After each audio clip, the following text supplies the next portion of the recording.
G'day, FIDE Master John Curtis, and I've got a game review here, and we're looking at the game Artur Yusupov, Russian-born German Grandmaster, pronounced Artur Yusupov, rated 26-10. He's playing the white pieces against the great Anatoly Karpov of Russia, 27-55. Now, between 1983 and 1997, these two fellas used to battle it out. They played 25 games, and Artur Yusupov only won one game out of 12 against Anatoly Karpov. That's how great Anatoly Karpov was. Yeah, they had 15 draws. And poor old Artur Yusupov, he had suffered 12 losses, but he got one win. I bet he felt good when he won this game. So we're going to have a look at that game that he won against Anatoly Karpov.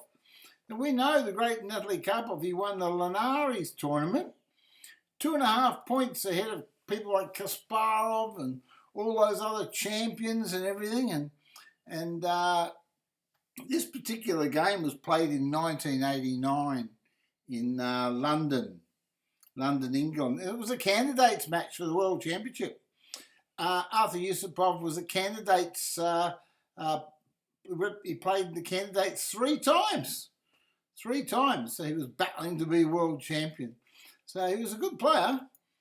And if we go back and have a look at the 55th USSR Championship, I can tell you then, Artur Yusupov came third. That's right. He came third. And first equal were Garry Kasparov and none other than Anatoly Karpov, with 6 wins each and 11 draws. Well, Artur Yusupov was only just behind him, and he had 5 wins, 2 losses, and 10 draws. And of course, the 2 losses he probably had, when we know he lost one of those games, and that was to Karpov again. So one of his 12 losses to Karpov. But he did get to beat him one day. He got to beat him one day. But still, Artur Yusupov, this is a fantastic result. Coming third in the 55th USSR Championship, with people like Sailov and Ivanchuk, Belyavsky, Ailvest, the world champion Vasily Smyslov, Viktor Gavrikov, Sokolov, Vaganian, Khalifman, Smirin, Gurevich, and Mikhail Tal, of course, right? So they're all there. 55th USSR Championship. That was a tough tournament. But just congratulations to Artur Yusupov. What a great career this Russian-born German Grandmaster's had. Anyway, we're going to have a look at his game against Karpov. Here we go. E4, D4. He's played D4, book move. And Karpov replies knight F6, knight F3, E6. And they're both from the Russian school of chess. Look at this. Bishop G5, book move. They play better than me, these boys. C5. Wish I could play like this. E6. B6, yeah. He wants to fan shadow his bishop, I gather. The idea, putting pressure along the long diagonal. This looks like a good idea, doesn't it? Now look at this move, D5. And do you know what? How many players would have played this move in this position? Well, I reckon you'd have to be one of those Russian theorists to come up with a move like that, right? That's just a real hunky-dory move, isn't it, that one? And no doubt would have been some sort of special Russian theory, but I wouldn't have found a move like that. I wouldn't have thought of it. I would have just probably tried to play some sort of other solid line. This move seems to go for the initiative, and it's a book move. And the engine's saying white's got a better game. Okay, so pawn takes pawn, and now we just play knight to c3. And this is the point of the game. Okay, that's the point of the game. Okay, so bishop e7 is played. And now, knight takes d5. Look at that. Look at that. Powerful knight.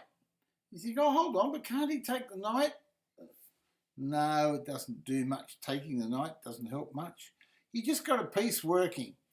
Karpov likes to get his pieces working. He says, oh, I don't like your knight there, buddy, but I'm just going to get my pieces working.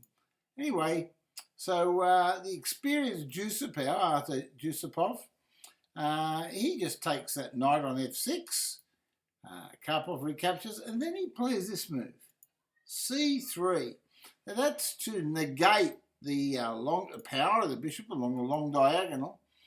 And if he can just hold his knight on d5 and just hang in there, well then he might get the initiative. And that's what he's after. He castles, black castles. Now bishop c4, it looks like an awkward move for the bishop, doesn't it? It does look like an awkward move, but I think he just wanted to castle. And so he just decided he'd put his bishop on a square supporting the outpost on d5.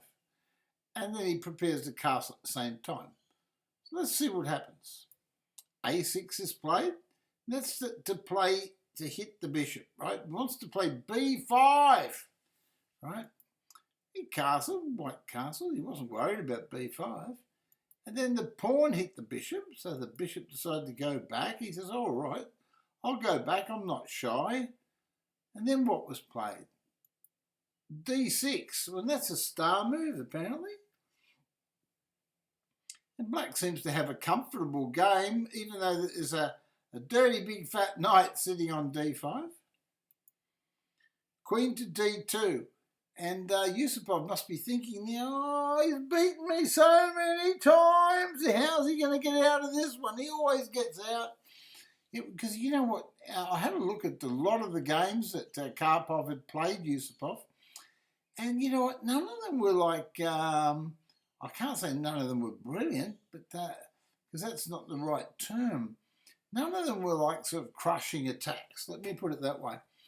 What Karpov seems to do is he seems to just grind his opponent down and just playing good moves and then just getting a one position and they resign in the end with totally lost. He's like he's sort of born in the Tigran Petrosian school of chess. We know that Petrosian's the tiger. This bloke here, he's the boa constrictor, Anatoly Karpov. Anyway, played rook to knight to d2. Rook to d1, he's supporting his knight. So he's simply threatening maybe knight takes bishop, right? Knight takes bishop and pinch the d-pawn. Let's see what takes place. He took the knight off, and that's apparently the best move. Now, bishop recovered, bishop took back, and now rook to b8. Now, white's playing, we know that white's playing the white squares, and black's playing the black squares. And so what he's trying to do, if I thought what idea, you probably want to place b5, trying to open up the lines for this bishop and the rook to connect down that way like that, see? You know, we'll see what happens, because white actually won. Played queen to c2. Now b4 must be played, isn't it? No, he doesn't. He plays knight to b6. It's one of the best moves, right? One of the best moves. And the engine says it's a good move. Okay, rook to d2. Now, this is an inaccuracy.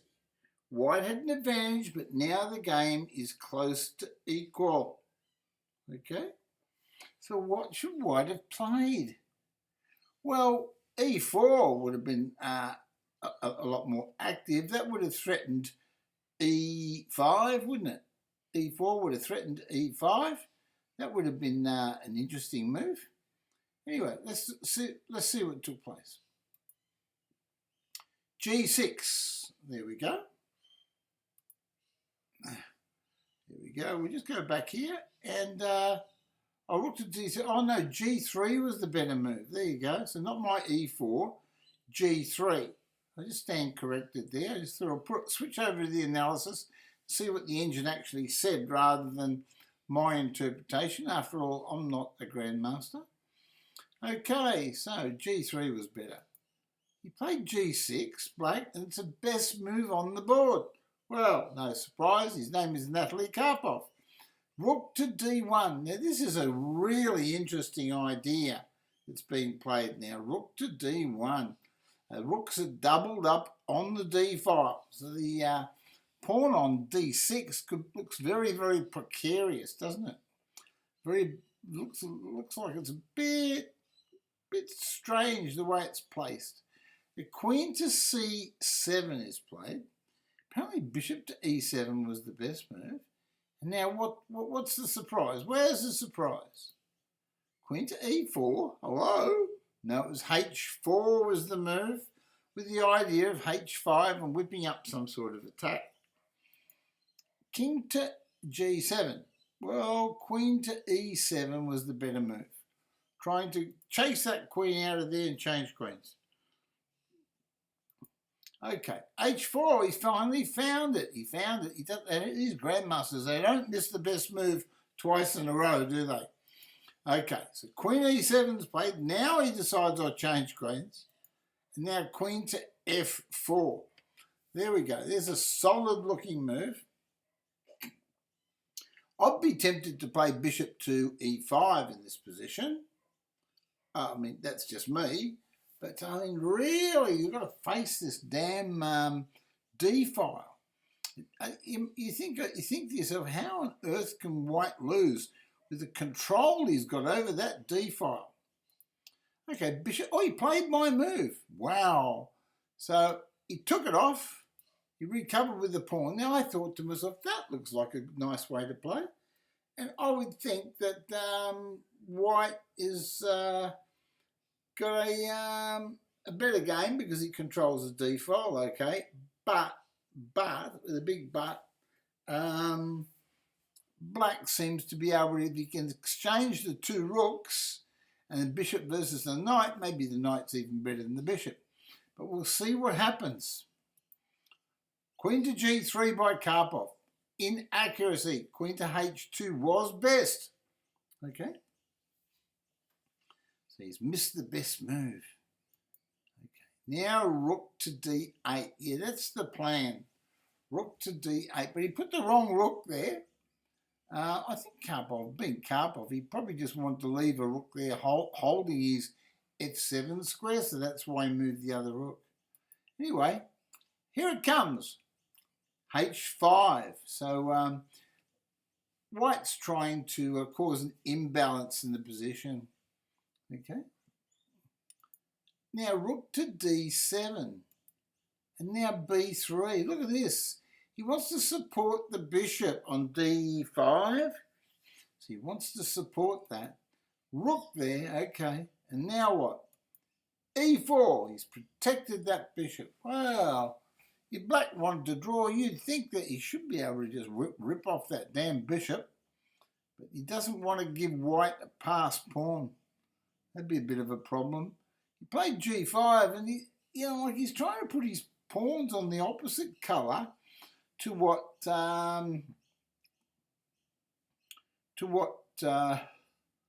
White's thingamabobits are, right? See? He wants to just hold in there. Queen to E3. Now there's a good move. That attacks the G pawn and the C pawn, and it holds the D pawn. The rook on D2, I should say. And the whole idea is White can now play C4. Right? He wants to play C4 and protect his bishop, which makes sense. There he goes. He's done it. C4. And now you'd think the position would be equal. I mean, how do you win as White, right? If Black was to play pawn to B5, see what the engine says. B4. Wonder what the engine thinks about that move. Oh, it says rook to b8 is best. Okay. Well, the whole idea is you can't move the bishop because the rook would go in there on d4 and it'd be all-powerful, more powerful rook. Okay? So you can't really move that white bishop. Let's see what's taken place. He played rook to c7. Okay?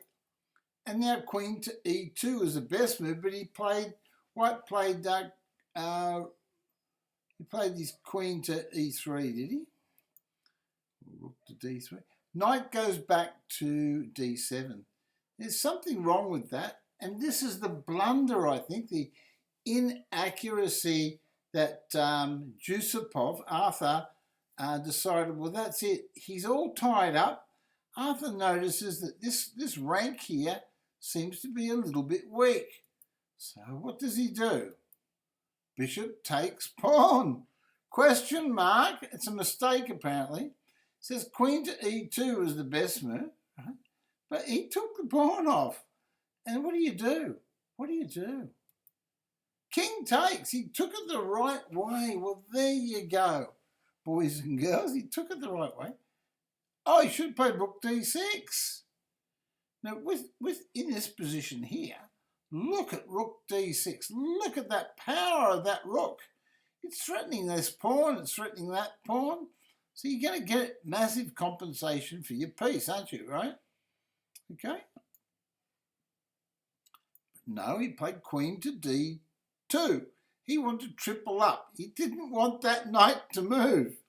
And that's the whole idea of his plan. So the king moved back. So he played queen to a5. Now, I don't know whether they were in time trouble or not here, because we've got to remember we're into the 32nd move, and perhaps they might have had to get to the 40 move time control. I haven't got the figures here as to say what the time control situation was, but I can see that this is a pretty hairy move. It threatens queen takes rook, it threatens queen takes pawn, so it's a bit of a problem. Okay, so he took the pawn off. He says, right, you take my rook, I'll take your rook. And he recaptured with the pawn. He should have just played rook to d6. Right, rook to d6. And he would have penetrated that 6th rank. Oh, that's a mistake. Oh, no. What a hairy move that one is. If he played rook here, this is why this might be time trouble. He's trying to probably say he was trying to make the time control because it's move 33. Yeah, so rook to c6 would have held that rank. That was a very important rank. And now queen pins. Oh, queen pins the knight. It threatens rook takes knight. The knight's really pinned. It's all tied up. You can't move it. You can't move anything. Okay, he defends it. And now the queen takes the pawn off. Oh, the A pawn's fallen. Remember what I was telling you about this lovely 6th rank? White's penetrated. The white's king is very safe, but black's got no pawns around his king. The rook goes to b8. So in the position, Karpov's got to be applauded for finding the best move. Bang, check. Just when you think that you're out of the fire, you're back into it again. And he didn't want to move his king to d8. And then he goes to the wrong square and he says, oh no, my name's Anatoly Karpov. Please don't check me with the rook. And he checked him with the rook, and that was the end of the game. So Anatoly probably just hated the position at the end, realised that he's just going to get all his pawns picked off one by one by one, and he didn't know how to defend the position in such a short time control. And that was the end of the game. So Yusupov, he played 25 games against Anatoly Karpov, and he did win one. He won that game in the Candidates Tournament for the World Championship. Wow. What a win. That would have been a juicy win. He'd always probably, when he retires, he's probably sitting back and he's rubbing his hands together and he says, well, I got him good. Anyway, what we should do is we should look at one of Anatoly Karpov's really great games. Go back to Anatoly Karpov's really great games. Anatoly Karpov, yeah, we go into his games. He was the 12th world champion from 1975 to 1985, and considered to be one of the greatest players of all time. I can remember when Kasparov was playing Karpov, and I was only a young man then, and the world was transfixed on the match because, like Fischer had abdicated, and we've got these two new giants of the chessboard and everything, and we're always looking for a new hero to follow, us chess players. And Karpov was right up to the very end of the match. It was a lot of draws and hard-fought games. And Karpov was, we're all of the opinion at the time, I don't know how you feel, but what the official reports are, but we all felt that the only thing that beat Karpov was not the game itself, but it was physical conditioning. That's right, physical conditioning. The match was so long and so hard, and so many tournament games at such a high level that both players were basically starting to get physically exhausted. But Kasparov was in better physical condition than Karpov, and Anatoly Karpov, and that's what the press was, or some of the press was saying at the time. And I don't doubt that that's probably the case, but all I know is that there was a hair's breadth between the two, and Karpov could easily have won the match. So they were just about level pegging. Kasparov was not a lot greater than Karpov. Let me put it that way. There was not much difference between the two players at all. Not like when Bobby Fischer won the world title. He was like miles ahead of everybody in the world, miles ahead of the best players. But when these two played for the world title, there was only a hair's breadth between them. And when you talk about Kasparov, you should always think about Anatoly Karpov. He was a great player. There he is there. There's Anatoly Karpov. I hope you can see his picture clearly. There he is. What a great player young Anatoly Karpov is. And there he is. It's got his little Russian CCCP or whatever it was. And there's a whole lot of political rivalry too. I think and that at the time Anatoly Karpov was like a friend of the Soviet system, and Kasparov was not exactly likened by the top brass. He used to always say that they favoured Anatoly, but I don't think so.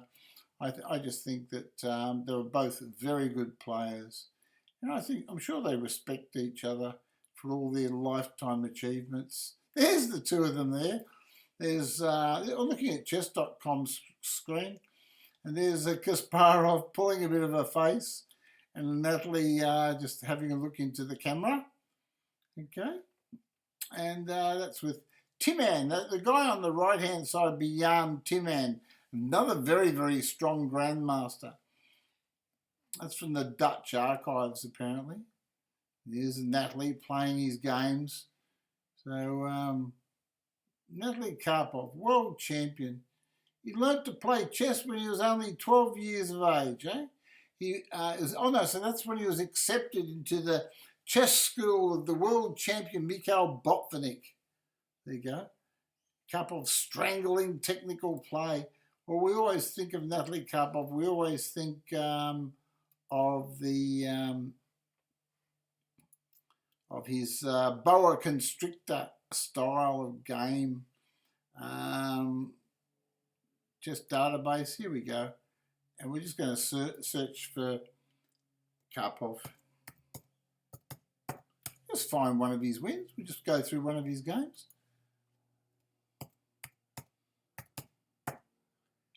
Karpov, please. No, that's the opening. Player 1, Karpov. There you go. Karpov.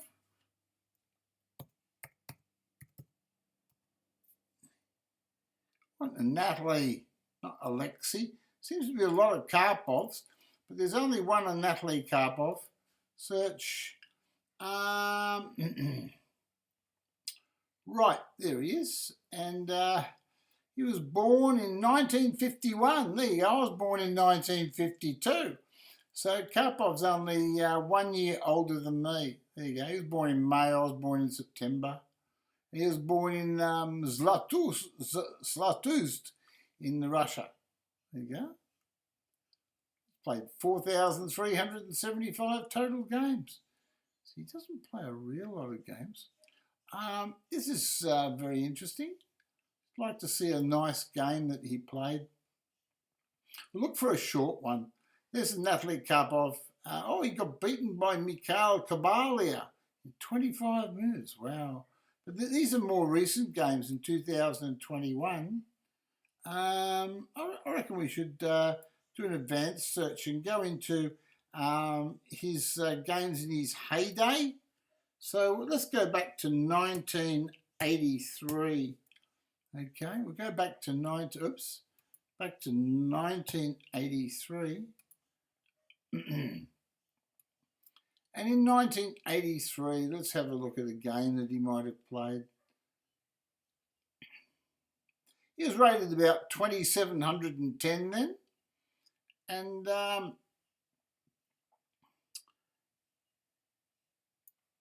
here we go. He played Dr. Manfred G. Wow. Ulf Anderson. There's a Ulf Anderson game there, but it's only a draw. We want to see one of Karpov's wins. Something that's not too famous. Let's see how he disposes of ordinary strong masters, right? So we're going to look at that. And Eric Lobron, 2,480, right, which is almost Grandmaster strength in those days. And Anatoly Karpov. Well, he'd be an international master strength anyway. There you go. We could look at that. We might look at. I'll go for another one. Go for another one. Look at another game.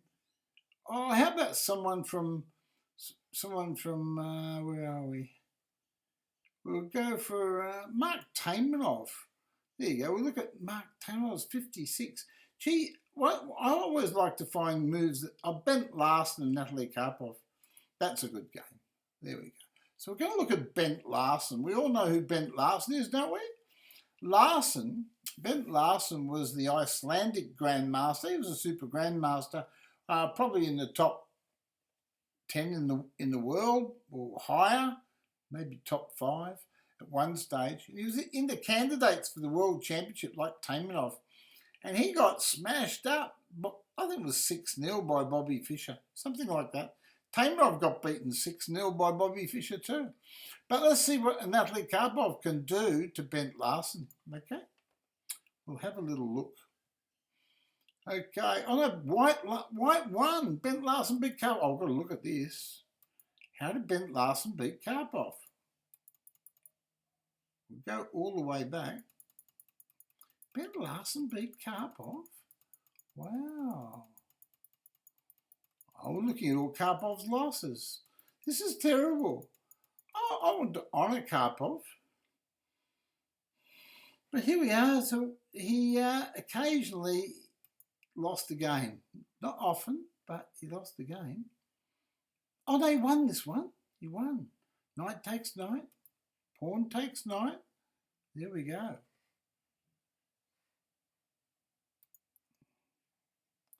So there you go. So he's winning this one. Right, so we're playing Larsen is black. Denmark. Oh yeah, no. Our Carlsen is from Norway, isn't he? That's right. I've got a friend, his name is Carlsen too, but he's from Denmark.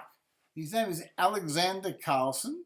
Goes under the name Spazza3DRK on Twitch TV. Has his own chess channel. And I featured him on my YouTube channel. You can see Spazza. His name is Carlsen from Denmark. Okay, so it looks like we're looking at a a Karakan, is it? Knight takes pawn. There's the Karakan defense, the classical. Bishop here, knight there. Aha, look at that one. That's the book move. Now the bishop goes back. Normally h4 is played. Yes, it is. Okay, h6.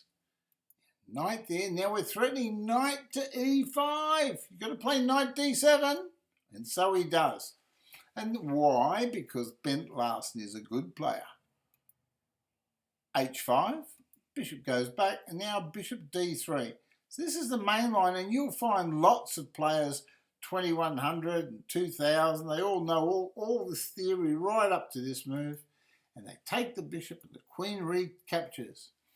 Right, so let's see how the grandmasters play the position. e6, right? Bishop to f4. Often I would try, it says book move, often I would try bishop to d2 in that position, but I haven't played bishop to f4 that often.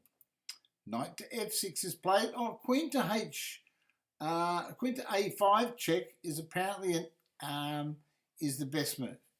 Now this is an inaccuracy. You look at the position, you think, well, how would that be an inaccuracy? Castle, star move, best move. Well, obviously he can't castle. If queen checks, he can't castle, right? So perhaps the queen check was a better move.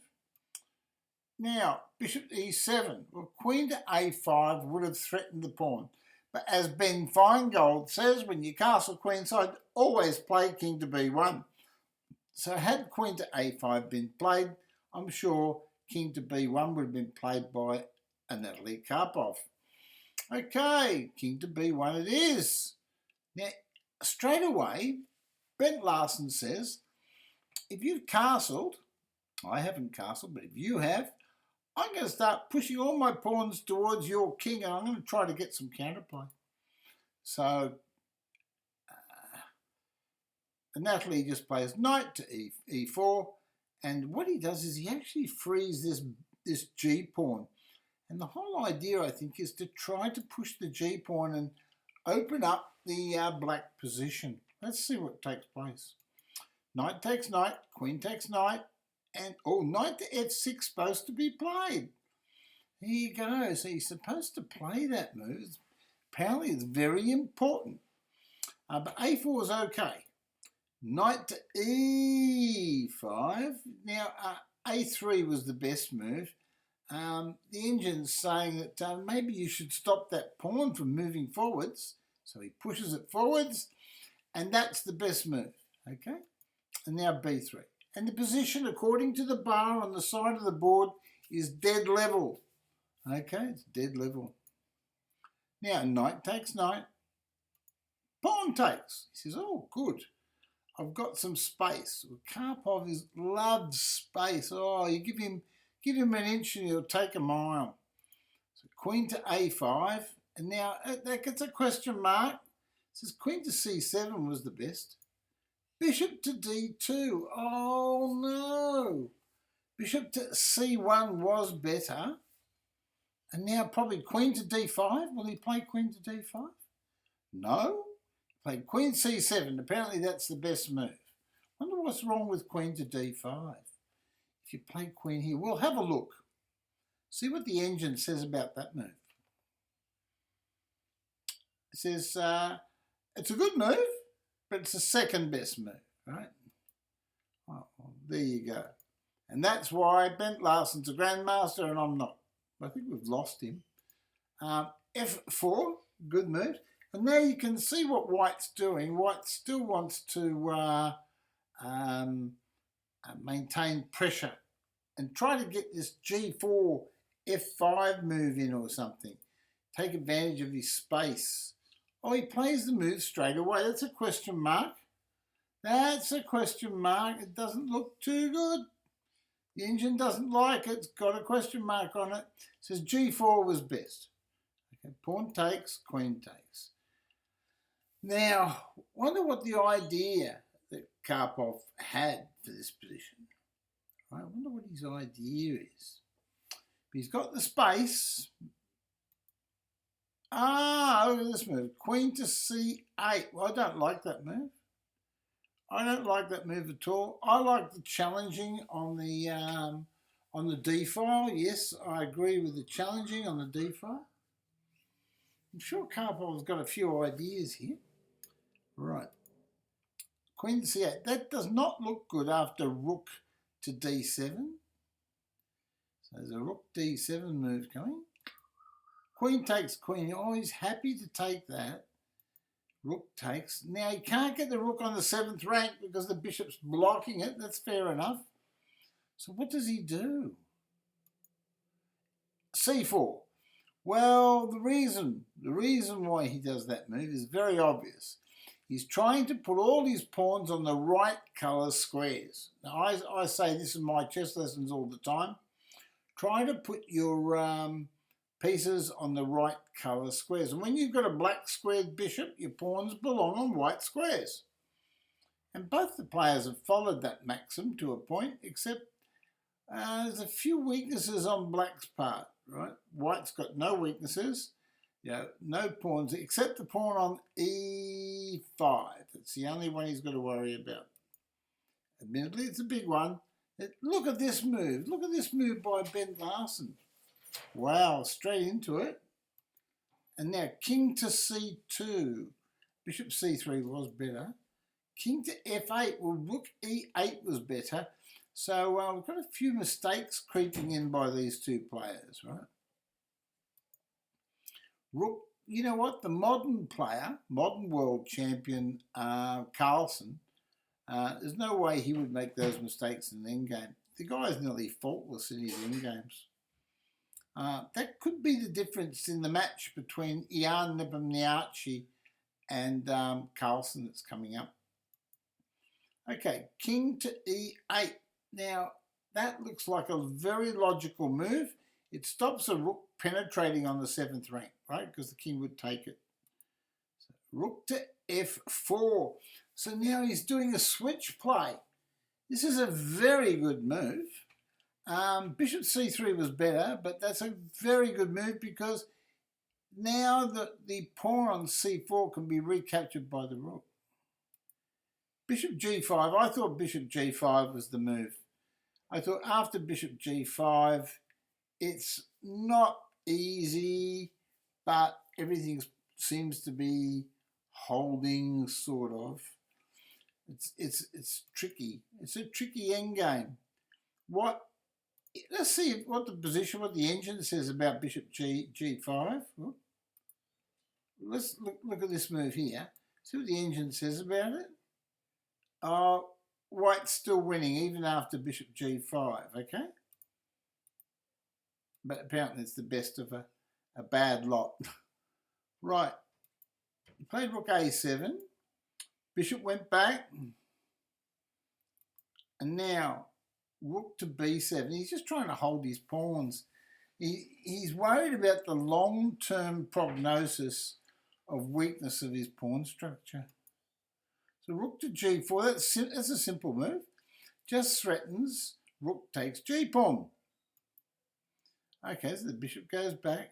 This seems to be a hard position to win.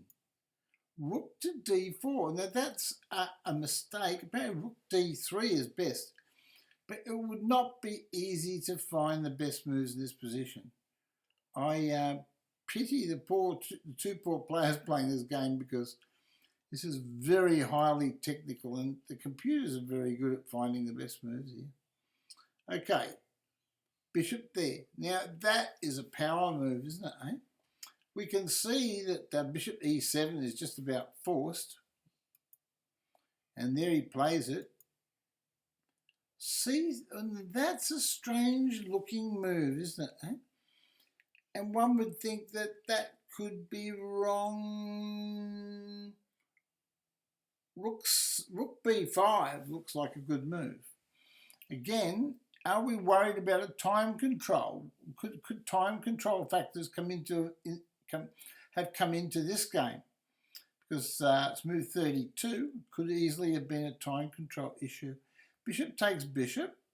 I was right. This is the best move, right? It simply threatens rook takes pawn check. It's a very simple threat, and there's no simple answer. Right. The position is level at this stage. Bishop takes bishop, rook takes bishop, and now rook there. Well, that's wrong now, isn't it? Eh? Because rook c4 exclamation mark is a great move. And now we've got the problems that black does not like. He's got to play king e7. No, king f8. Wow. Okay. So now rook d4. Oh, rook d6 was better. Of course it was better. I knew it was better. Okay. Rook there. That looks like a good move. What's wrong with that one? Oh, rook to a7 is best. Wonder why that is. Oh, king up was better. I'll give him the pawn. Pin takes. Oh, that's a tricky way to play chess. Boy. King to d7. King to d3. This is highly technical. King to e6, rook there, exclamation mark, great move according to the engine. King takes pawn, and now rook checks. This king's in a lot of bother. King there, rook check. Oh, you should take the rook. How would you know that, eh? Okay, so king up. Now he gives him another check. Exclamation mark. King takes pawn. He rips off the pawn. He says, star move. Rook takes pawn. My God, this is really battling now. White's winning. Anatoly Karpov's winning after rook takes pawn. Rook goes back to defend the pawn. This is at move 42 now, so they would have passed the time control. And now rook to c1. And you can't stop checkmate, can you? Can you stop checkmate?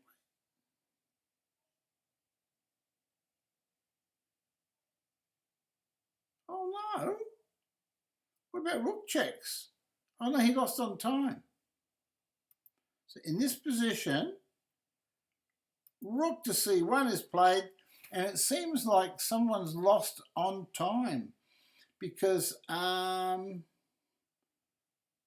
oh no, you can't stop checkmate. He's resigned because you can't stop checkmate. Right? You can check here. You wouldn't go up here because that's a fool's checkmate. That'd be a checkmate, right? So you can't do that. So after rook checks, you go here, and now the checkmate's still threatened. How do you stop checkmate? Right? It's a strange place to put your king, and now you've got a rook check here, and the king's got to go back, and then you've got rook here, right? So that if he checks, it says rook check here is best. Oh, it doesn't matter, because if you check and he puts the rook in, look at this, will you? Pawn checkmate. Checkmate with the pawn. The king has sealed himself in. It's like a smothered mate. It's a different version of smothered checkmate, isn't it? Would you call that a smothered checkmate? I'd like to know what you think. Anyway, I'd like to thank you for coming in and watching those games today. And we had a good look at the great Artur Yusupov. We looked at the great Bent Larsen from Denmark. And we had a look at Anatoly Karpov. And I hope you enjoyed those games as much as I did. Anyway, okay? So with that, I'm going to end my stream. Please thumbs up if you like the video, and hit the subscribe button if you free to subscribe on YouTube if you like the video. Okay, you get notifications of more.